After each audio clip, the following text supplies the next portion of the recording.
Hi there, knife people. Hello, lady and gentlemen. Tonight, you're in for a treat. I am going to show you a knife you most likely never heard of. But if you have, that can mean one of two things. Either you're a super knife guru, or you're from the Czech Republic. What you're about to see may surprise you, so let's get rolling. I mean it, unless you're Czech or Slovak, you probably never heard about this knife, because I grew up in Ukraine and I certainly haven't. So here's the knife. Ta-da! Now, if you think it's just one of these traditional sling blades, lever operated, then you're right, except here's what Germany used to produce, and that comes from the Czech Republic. Now, see the scale here? This is nearly 4 inches of 440A. Of course, there is a ricasso, but I kind of like it because it's such an old school charm. So this is how you run it. Pull the lever, which is very convenient straight out of pocket. You just pop it and you're ready to go. And when you press it, it pulls the pin out that holds the blade in place, and the spring, which is like a spine spring located here, kicks the blade out. Very reliable system. Just like that. Let me do it from the other end. Oh, and to close it, you depress the spring again. Pin releases, you close it. Most of the tension builds up at the last quarter of the stroke when you're closing it, and this is how it runs. Let me get out of my own way. Fires like a champ. Do you think I'm done with this? Actually, I am not. I'm just starting, because this knife was not the knife I was going to show you tonight. It's just made by the same company. Here is the knife I was going to show you. Mikov company makes a rescue sling blade based on their traditional centuries-old design. You gotta understand one thing about the Czech weapon designers. They never, ever, ever followed anybody's footsteps. They always found their own way. That's why this knife is the core of their design. Because something like Benchmade triage was just not fast enough. And if you start thinking about it, maybe they're right, because this is here to cut your seat belt if you're trying to rescue somebody, and this is to cut clothes. So you can't do both at the same time, or maybe it just seemed not fast enough to them.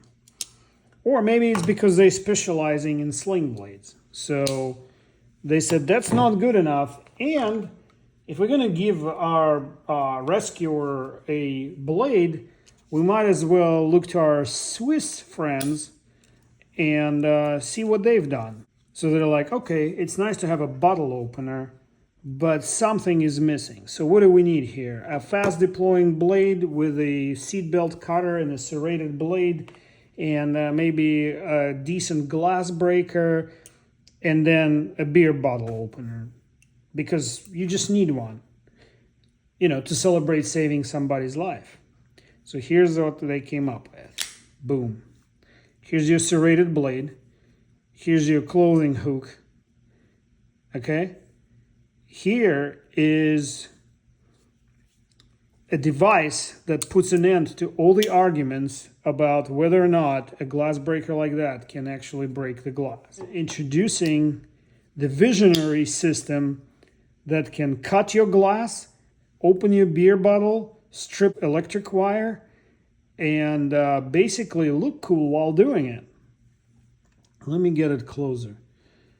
There is not one, not two, there is 6 glass cutting wheels. So when one dulls after rescuing so many people, you can just rotate this, loosen the screw up, and rotate it to the next one, and voila, you got yourself a fresh diamond cutting wheel. I think it's a diamond impregnated metal, or maybe carbide. Well, let's test this theory. Listen for the sound. Did you hear that? Can you see the little scratch? So this allows you to score the glass as opposed to trying to hit it using just your shoulder power. All right, but what's next? So this, by the way, this locks in place like a Swiss Army liner lock. All right, so where's the glass breaker? You think this is a glass breaker? No, there it is. This glass breaker works like a hammer. You hammer it in. Let me try this. I haven't. Maybe, yeah. This is what I would do. I can't do it at home. I don't have a car sitting out there on the cinder blocks to try it on. But this is a sharpened piece of steel. And they call this part in the manual a hammer. So I imagine if you really put your mind to it, you could use this backside to hammer a nail in. So there you have it. The most universal multi-tool you will find in a rescue field. Mikov, let me show you the name of the company. M-I-K-O-V, Mikov, since 1794, just slightly younger than the United States. I don't know. Am I going to put it in my backpack? It's hefty. Let's weigh the thing.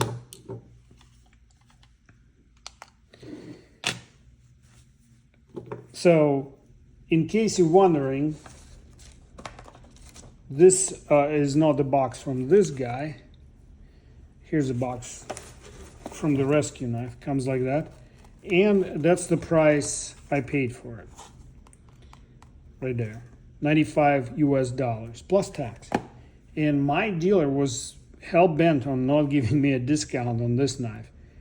They're kind of hard to find. There's only one dealer, from what I understand, in the US who sells them. And this particular knife is not even listed on their website. All right, well, do grams first. 203.5 grams, which is 7 ounces and a little bit. And this guy is 6 ounces. So for just 1 more ounce, you get all these goodies.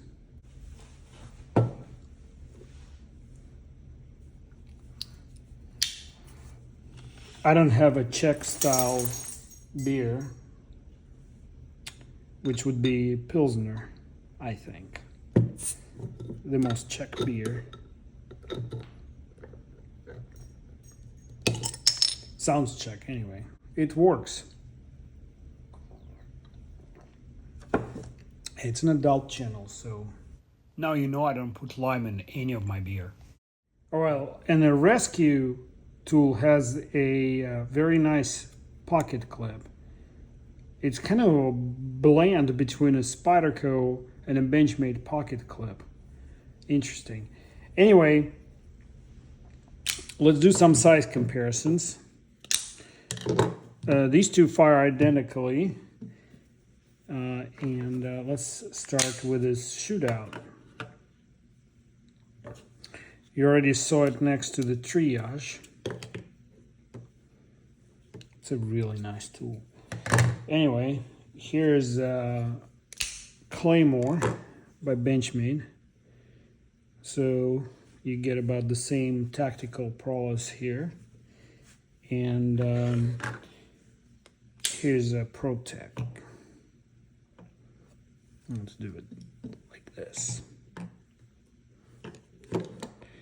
So obviously Claymore will be a lot lighter. The lightest is a shootout here. Man, I wish Mikov made an out the front knife. I didn't see anything like that on the website. But imagine how cool that thing would be. I mean, they took this gentlemanly concept, he made a combat weapon out of it. By the way, obviously, this is a false edge here. if you do need to open it quietly, you just do it like this. There you go. Not that you would have a reason, but if you're in an office environment in a polite company, you don't want to scare people whacking out this blade. You just hold it like this, gently release, finish the stroke. While compressing it, they won't even click. Now it's all locked, ready to go. Very ergonomically pleasant. This shape of the handle is symmetric. Symmetricity only needed in a true dagger with a double edge, because then you don't care which way the blade ends up. You want to have it in any type of this type of situation. You want the blade out if it's a single-sided. So very wieldy knife, extremely well balanced, I would say. For an auto, I like when it's a little bit handle heavy, because it lets me do all these movements, which is a little more difficult with the Benchmade Claymore. And forget about it. This doesn't feel like anything in hand. It's so light. Anyway, not a requirement. I know I started the video by saying I will show you a knife, and instead I ended up showing you two new knives. But who would mind that? So let me go over some characteristics of these knives. This is Cocobolo wood, and in this version with double bolsters, because they have a version with a single top bolster or front bolster. But this version has a rear bolster, and unlike cheaper knives in this category that I've seen, these bolsters are machined from a single piece of metal right here. So it's one continuous piece of metal, which in this type of a construction is pretty critical to have good compression for the sides of the blade. Both knives are all rivets. So even the pivot is this rivet.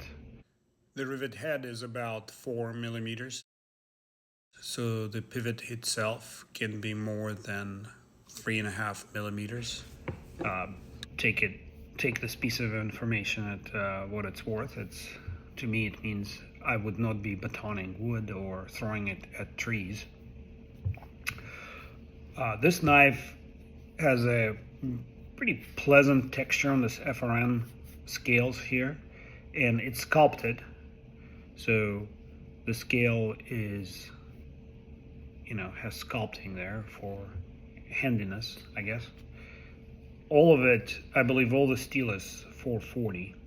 Pretty rust resistant knife. I wouldn't call it rust proof. Both of them are.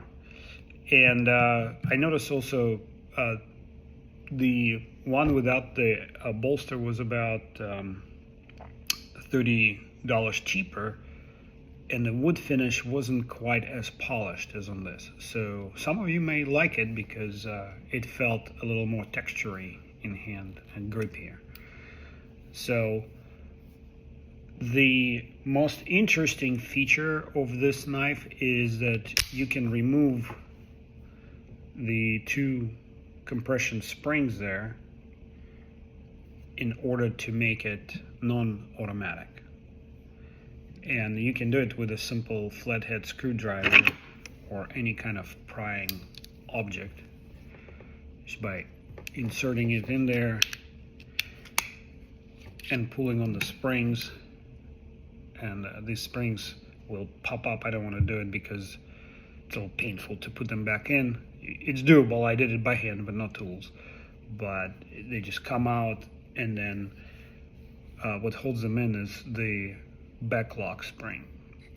So basically, if you think of this design, which is probably the oldest style sling blade out there, it's basically a backlock knife with two compression springs, leaf springs, right there in the middle. So all of their knives are capable of doing that. And these compression springs give you very good strong deployment, as I showed earlier, very quick. Beautiful polish on the blade. These are not nickel plated, they're polished. 440 is easy to polish, gives you a really nice mirror-like sheen. It's almost mirror-like. The edges, as I found out, were not superb. So let's say they are not as rough as some of the Benchmades that I've seen, but they're not as sharp as I'd like to. So I actually already touched up the blade on here, and I'm waiting for my big precision sharp machine coming in this week, and I'll sharpen it on it. It's doable, so don't know what hardness the heat treating the blade to. Alright, so I got it from my local knife dealer, who got it from distributor for Mikov knives, and those are scarce. Not a lot of them out there running around. It's a small company. So he had one more Cocobolo knife with a single bolster left in stock, which was under $100. Here's his information if you're interested. I get no kickback from any dealer, so just trying to help you, connect you with a cool knife. And I'm really looking for an excuse to show you more of this knife because I like it so much. I like handling it. It's totally me. And just something about this nicely polished stainless and the heft of it in my hand, and the pleasant wood texture here. You just can't beat that. And you know, I have nice knives in my collection, but something like that, very reasonably priced, European quality. I don't know why last Sunday was the first time I heard of this company.